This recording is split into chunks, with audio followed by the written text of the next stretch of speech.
PP ज़िले सदर घोटकी मीर बाबर अली खान लुंड CN news सां ॻाल्हाईंदे चयो आहे त ज़िले घोटकी में बरसात तबाही मचाए छॾी आहे। हू ज़िले घोटकी जे बरसात मुतासिरीन सां हर दुख सुख में गॾु आहे। वधीक पेश आहे मीरपुर माथेलो मां CN न्यूज़ जे रिपोर्टर काज़ी शफ़क़त अली जी हीअ रिपोर्ट। बिस्मिल्लाहिर्रहमानिर्रहीम। जीअं त अवां खे ख़बर आहे त घोटकी ज़िलो इन्हनि तूफ़ानी ऐं सैलाबी सूरत हाल खां तमामु घणो मुतासिर थियो आहे।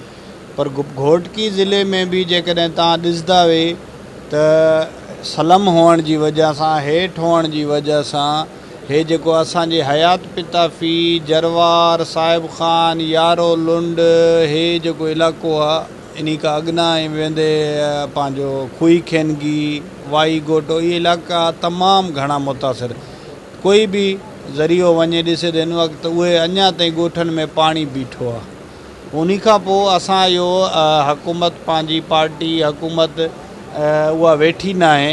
हिन वक़्तु ताईं लखा माण्हू आहिनि जिन्हनि खे राशन जी सूरत में इमदाद मिली आहे, मच्छरदानियूं मिलियूं आहिनि ऐं स्प्रे कराया विया आहिनि, फ्यूमिगेशन स्प्रे। हता के कुझु असां वटि शुरू में मसाइल हुया, मशीन जी कमी, पर हाणे तव्हां ॾिसो सिंध हुकूमत उन खे सम्झंदे हाणे ख़ासि मशीनूं ख़रीद करण जे लाइ उन्हनि हर ज़िले खे पैसा ॾिना आहिनि।